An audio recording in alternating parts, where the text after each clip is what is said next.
I change your bum life. You fight me, it's a celebration.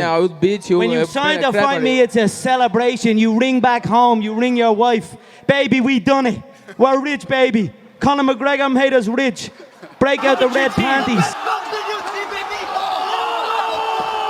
Are you ready? That goes in the files. Are you ready? Let's get it all! Yo, welcome back to the MMA Short Show. It's always your boy, Steven Moustaris.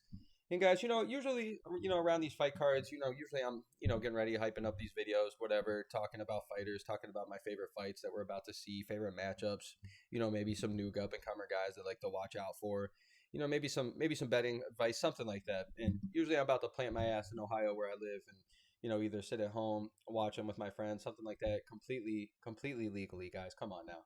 Or, I'll go to B-Dubs and watch them or something. But, it's a little different this weekend. And luckily, I'm getting ready in the morning to leave and go to Kansas City to watch UFC Kansas City this weekend. UFC Fight Night, whatever. UFC Fight Night 10 billion and 4. They've had so many. I'm sick of keeping up with it. So I just call it by the city like everybody does. But, it's one of them ones I'm pretty fucking excited for. Like, don't get me wrong.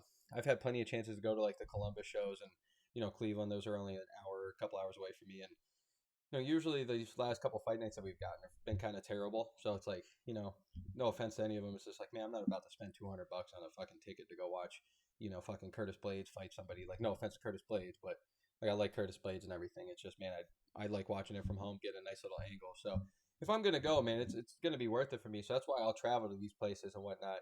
And, it definitely helps, like you guys saw in the intro, that, I get to go watch my boy Max Holloway. So it's like, it's kind of a win-win. And, if I am being honest with you guys, though, it is kind of nerve-wracking. I just did a video talking about Max and kind of like just appreciating him. And, luckily, I'm 29, about to be 30 here. I feel still young, but it's like, I've been around sports long enough, baseball, basketball, anything in the world to, really realize that, like, our favorite fighters, our favorite athletes, our favorite basketball players, our favorite quarterback, our favorite whatever, our favorite shortstops, our favorite everything, our heroes, those guys aren't going to be around forever. And although they look dominant, and like we're kind of seeing with LeBron right now, we've already seen it with like guys like, for me personally, Ken Griffey Jr., Kobe Bryant, Kevin Garnett, Mike Vick, like, and I know Mike Vick might not be the best role model, but in his game, it was amazing. Iverson, we've been through all these, and especially for me in fighters, I've already got my Anderson Silvas out of the way, even though he's still boxing, the Chuck Liddells, the Rashad Evans, and you go on for days and days about the early fighters, but,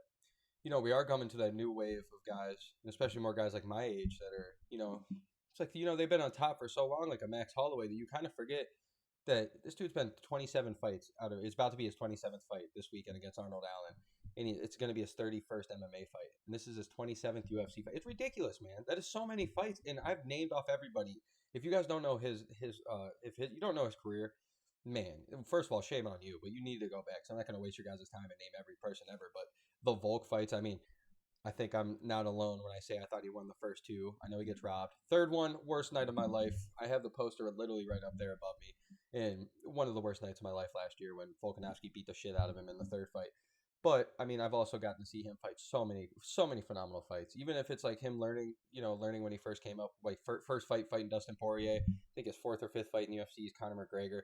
He's fought Frankie Edgar. He's fought Yair Rodriguez, who is the low-key interim champion now. He's beat fucking Charles Oliveira, who was 155 king there for a little bit.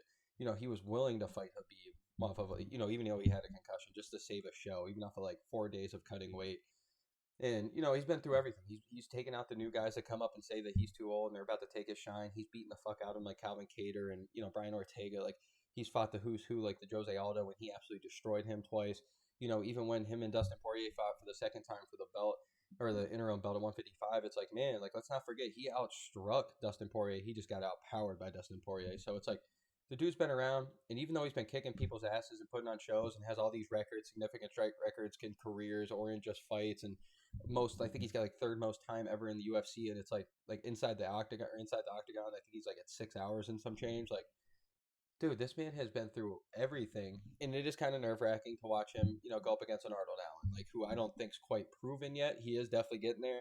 I wish I'd have got to see more with the Calvin Kattar fight, just because Arnold Allen does kind of tend to get really, once he feels you that you're a little hurt, he does seem to leave himself open, kind of like we've been seeing with that slow-mo with the whole Alex Pereira Izzy thing. Like, if you're going to do that with Max Holloway, Max is too good at touching you. So, like, We saw it like Arnold Allen did it against Dan Hooker and left himself wide open, but luckily Dan was turtling up and never really got hit until that one. I think he got hit with that one hook and it changed his whole day. And luckily he gets him out of there. I think a minute later, but he still got caught. And if you get caught against a Max Holloway who can continue to put the pressure on and throw all the crazy things at you, like I still have all the faith in the world Max could win. But it truly, at the end of the day, we got to appreciate these guys. They're not going to be around forever. Like, these guys aren't mortal. Like these guys who, even though we think they're kings and they're immortal, like, guess what? They're still humans at the end of the day. Damage still catches up. And also, too, you got to think of where the hunger is, too, with Max. Like, he's done everything in the world. Like, I know he wants that Volk fight back. I know he can beat Yair. We just saw it. Like, I know he can still get the belt back, but, like, what left is there to do? Maybe a 155 match, but still, that's like 3 fights left in his career.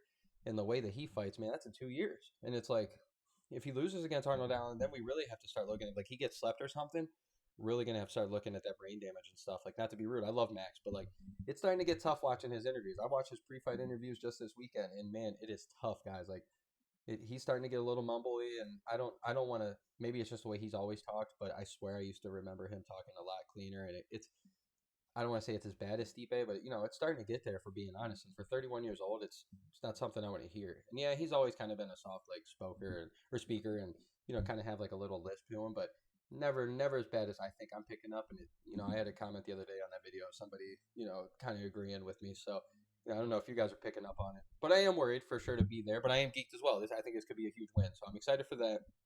We got the Edson Barbosa Billy Q fight, Billy Quarantillo. That one's going to be exciting for me. This card in general is going to be exciting for me just because I'm a Muay Thai guy. I like stand-up. I love kickboxing. It's the shit I've trained. That's the shit I love. I think everybody is, especially when you're first coming up, I think what gets you in the sport. It's like just seeing everybody being able to use the elbows, knees, the kicks, the fucking punches, everything that you possibly can to take that. Everything works together, but in the striking, it's so beautiful. And especially watching guys when you're coming up as a kid, watching Anderson Silva get a guy in a Muay Thai clinch, and you're like, what? And he's eating him with knees, like, yeah, that shit's like gonna get your eye a little bit. You know what I'm saying? It looks a little flashy to the eye. So like over the years, once you get to learn the technique and stuff, the shit becomes beautiful. So for me, I know Edson Barbosa's old, and I know he's been finished left and right as of late. I know he still finishes people, and it's like, yeah, Billy Q, this is a fight for him to win. It's like it's still exciting for me to get to go see, because Billy Q does get hit and he does get into brawls like he's known to get, but so does Edson. So that one's gonna be high paced. I'm fucking geeked for that one. Jesus Lord, there's so many. The Tanner Boser and the Ian Kutalabe fight, like, yeah, maybe not the most impressive fight in the world out there, but at light heavyweight, we know one of these boys are going to sleep. Like, how many times have we seen Tanner Boser go to sleep? How many times have we seen Ian Kutalabe go to sleep? And to be fair to them, how many times have we seen them put people to sleep? So to be live there, I think that's going to be pretty fucking exciting. I think Dustin Jacoby's going to be there. Who, if you guys don't know Dustin Jacoby, that guy has been. I think he had his first stint in the UFC around like 2012 or something. I feel like I remember seeing, was it like Chris Camozzi or something? I think he lost to way back in the day, and then goes like the World Series of Fighting, K1. I think he's been to a couple of them. Jesus Lord, I think K1, and I think he goes to Bellator. I don't think he ever made it over to one, but he's been around. That's for sure. Dude's been around. Comes back, gets in the UFC again. Dude's going up to light heavyweight. He's been around. He's one of the greatest vets ever. I shouldn't say greatest, but he's one of the biggest vet names out there that we have still, that are like truly vets that have been around for years and years, like plus 36, plus 37 years old vet. And then I think he's fighting, I don't even want to fucking butcher the guy's name, but like Azamat, oh my God, like Mirzakonov or something. But I know the dude's an absolute dog. He's been finishing almost everybody. So I think out of like 14 wins, I think he's 14-0, 12-0, one of those. He's got 10 finishes and like 9 knockouts. Dude's been on a fucking tear and literally just murdering everybody. I think his last one, was Devin Clark, if I remember correctly, and I think he just ran right fucking through these guys. So I'm really excited to see that. It looks like that's the up and comer trying to get his name off of vet. Clearly, you're going to be pretty excited about that.